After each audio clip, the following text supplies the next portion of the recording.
Hello दोस्तों, नमस्कार। स्वागत है आपका अपने यूट्यूब चैनल एवी सफलता में।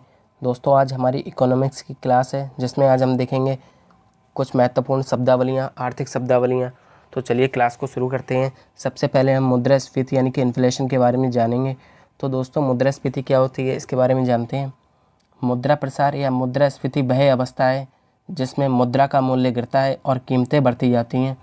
तो दोस्तों, ये एक ऐसी स्थिति होती है जिसमें कि आपका जो मुद्रा यानी कि जो रुपए है उसकी वैल्यू डाउन हो जाएगी और जो वस्तुएं और सर्विसेज हैं उनकी वैल्यू बढ़ जाएगी। तो इसको हम एक लाइन के माध्यम से समझेंगे। मुद्रास्फीति होने पर रुपए की वस्तुओं और सेवाओं को खरीदने की क्षमता घट जाती है।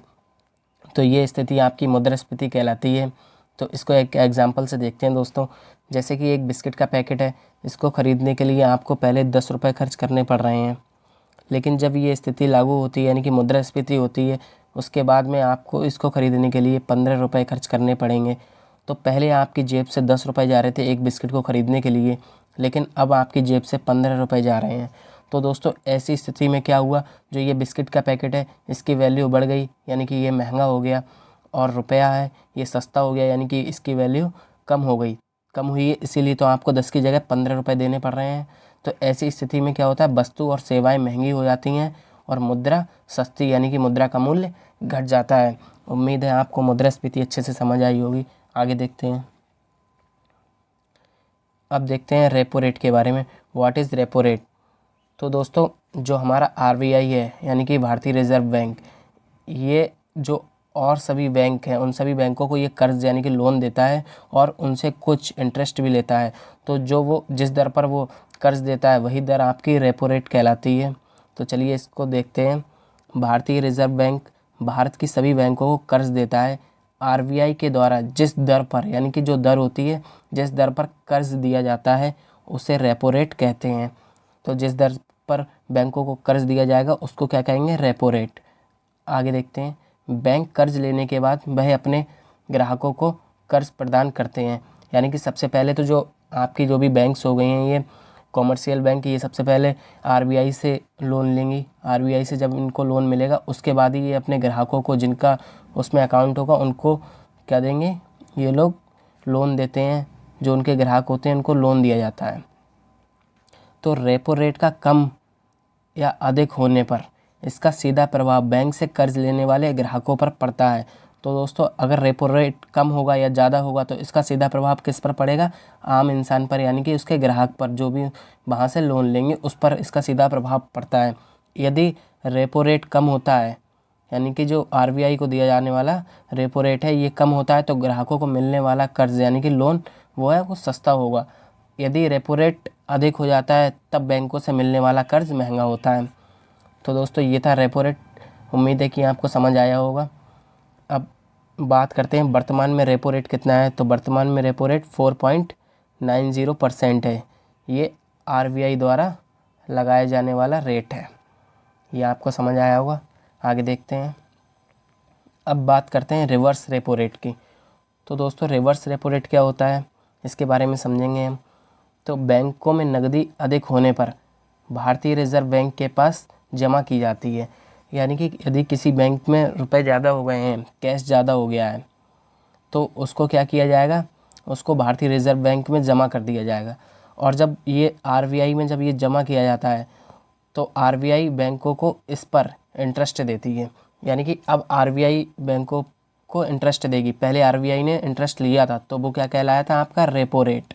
लेकिन इसमें क्या है, इसमें आरबीआई इंटरेस्ट देगा। तो जब आरबीआई इंटरेस्ट देता है तब कहलाता है रिवर्स रेपो रेट। तो दोस्तों, आपको ये थोड़ा समझ आया होगा। अब हम इसको देखते हैं आगे। तो यहाँ पर आपने देखा, बैंकों में नकदी अधिक होने पर भारतीय रिजर्व बैंक के पास जमा की जाती है। आरबीआई इसके लिए बैंकों को ब्याज देता है। वह जिस दर पर बैंकों को ब्याज देता है उसे रिवर्स रेपो रेट कहा जाता है। यानी कि बैंक अपनी नकदी आरबीआई के पास जमा कराएगी और आरबीआई उस नकदी पर जो बैंकों को ब्याज देगा, और ब्याज देगा तो जिस दर पर दिया जाएगा उसको रिवर्स रेपो रेट कहेंगे। अब यह रिवर्स रेपो रेट बाज़ार में नकदी की तरलता को नियंत्रण करने में काम आती है। जब बाज़ार में अधिक मात्रा में नकदी हो जाती है उस समय नकदी को कम करने के लिए आरबीआई रिवर्स रेपो रेट बढ़ा देता है। यानी कि जब बाज़ार में क्या होगा, कैश ज़्यादा हो जाएगा, तब आरबीआई क्या करेगा, आरबीआई रिवर्स रेपो रेट को बढ़ा देगा। तो जब रिवर्स रेपो रेट बढ़ जाएगा तो सभी बैंक इसके बाद क्या करेंगे, अधिक ब्याज प्राप्त करने के लिए जो भी अपनी रकम होती है वो आरबीआई के पास जमा करा देते हैं, जिससे बाज़ार में नकदी कम हो जाती है। तो यदि बाज़ार में कैश बढ़ेगा तो सारी बैंक्स क्या करेंगी, जब आरबीआई इसके लिए अपना रिवर्स रेपो रेट बढ़ा देगा तो उसके बाद सारी बैंक क्या करेंगी, सारी बैंक आरबीआई के पास जमा कराएंगे, जिससे उन्हें अधिक से अधिक ब्याज प्राप्त हो सके और इसी से ही जो बाज़ार में नकदी तरलता होती है वो नियंत्रण की जाती है। तो ये थी दोस्तों रिवर्स रेपो रेट। तो उम्मीद है आपको समझ आया होगा। आगे देखते हैं।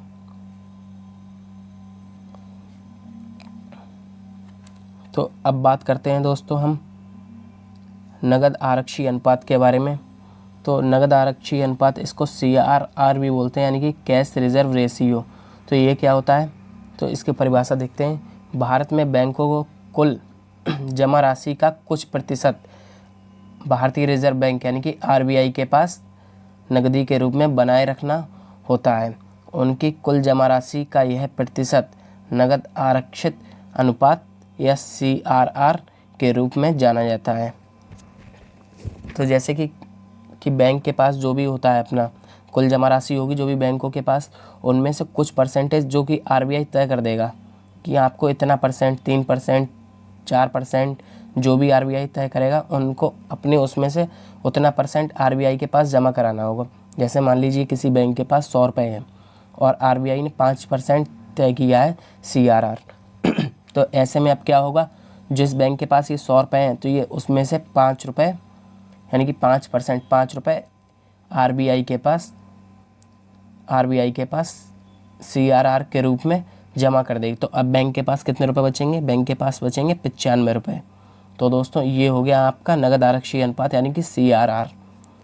अब बात करते हैं दोस्तों, देखिए ये आपका पैट एग्ज़ाम में आया हुआ प्रश्न है पिछली बार। तो यदि आरबीआई नगद आरक्षित अनुपात को घटा देता है तो साख सृजन यानी कि क्रेडिट क्रिएशन पर क्या प्रभाव पड़ेगा। तो दोस्तों जब अगर नगद यानी कि कैश घटा दिया जाएगा तब क्या होगा, लोग क्रेडिट ज़्यादा यूज़ करेंगे तो क्रेडिट क्रिएशन क्या होगा, बढ़ जाएगी। ये आपको याद रखना है। आगे देखते हैं।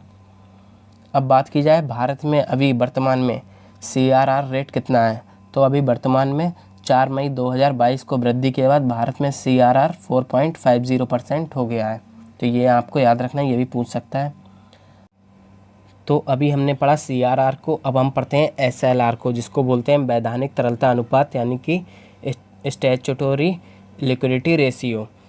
तो दोस्तों ये क्या होता है, ये वह रेशियो यानी कि अनुपात होता है जिस पर कोई भी वाणिज्यिक बैंक, कॉमर्शियल बैंक अपने पास अपनी कुल जमा पूंजी का कुछ हिस्सा अपने पास सुरक्षित रखती है, जिससे बैंक को आपातकालीन स्थिति में बचाया जा सके। तो यानी कि जो किसी भी बैंक के पास जो भी उसकी कुल जमा पूंजी होगी उसमें से वो क्या करेगी, कुछ हिस्सा, कुछ परसेंटेज अपने पास सुरक्षित रख लेगी। किस रूप में रख सकती है, वह ऐसे नगद यानी कैश के रूप में, गोल्ड के रूप में, गोल्ड और या फिर प्रतिभूति जिसको बॉन्ड्स बोलते हैं, गवर्नमेंट बॉन्ड्स, शेयर वगैरह खरीद कर इसके रूप में भी सुरक्षित रख सकती है। तो अभी वर्तमान में SLR रेट की बात की जाए तो ये कितना है, तो ये 18% है। अब इसको एक एग्जांपल के माध्यम से समझते हैं हम। जैसे कि अभी आपने ऊपर देखा किसी बैंक के पास 100 रुपये हैं, इसमें से इसने 5 रुपये यानी कि 5% दे दिए आपके CRR को, यानी कि कैश रिजर्व रेशियो के लिए 5 रुपये निकाल दिए गए। अब इसी 100 में से मान लीजिए SLR अभी प्रेजेंट में मान लीजिए 20% का है, तो अब इसी 100 में से ये 20 रुपये जो हैं वो SLR के लिए निकल जाएंगे। तो अब बैंक के पास कितने रुपए बचेंगे, तो बैंक के पास अब 75 रुपये बचेंगे। कैसे 5 रुपये तो उसने CRR को दे दिए और 20 रुपये उसने SLR को दे दिए। तो अब बैंक के पास कितने रुपए बचे, तो अब बैंक के पास 100 में से 75 रुपये बचे। तो दोस्तों यही 75 रुपये जो बचते हैं उसी पर बैंक को अपने सारे कार्य करने होते हैं। इन्हीं रुपयों से वो लोगों को लोन देगा, अपने ग्राहकों को लोन देगा, उनको जो भी उनके सारे कार्य होते हैं वो इन्हीं रुपए से होते हैं। जो भी उनकी जमा पूंजी होती है उसमें से कुछ परसेंट जो CRR का तय होता है उसके लिए भी निकाला जाता है और SLR जो तय किया जाता है आरबीआई द्वारा उसके लिए भी निकाला जाता है। तो दोस्तों ये था SLR। उम्मीद है आपको अच्छे से समझ आया होगा। अब बात करते हैं दोस्तों, ये लाइन आपको याद रखनी है कि SLR जो होता है SLR के रूप में रिजर्व बैंक के पास रखी गई रकम। तो जो भी रिजर्व बैंक के पास रकम रखी जाती है SLR के रूप में, उस पर RBI है जो रिजर्व बैंक, वो ब्याज भी देता है, यानी कि उस पर बैंक को ब्याज भी मिलता है। लेकिन जो CRR यानी कि 4.50% जो है इसके रूप में रखी जाती है, CRR के रूप में, इस पर RBI कोई भी इंटरेस्ट यानी कि ब्याज नहीं देता है, लेकिन SLR के रूप में रखे जाने पर ब्याज मिलता है। ये आपको याद रखना है। अब दोस्तों आगे देखते हैं। अब लास्ट टॉपिक है हमारा आज का बैंक रेट। बैंक रेट देखते हैं। तो बैंक रेट दोस्तों क्या होता है, ये केंद्रीय बैंक के द्वारा तय किया जाता है, RBI के द्वारा। तो केंद्रीय बैंक द्वारा अपने सदस्य बैंकों को दीर्घकालीन अवधि के लिए दिए जाने वाले ऋण पर प्राप्त ब्याज दर बैंक दर कहलाती है।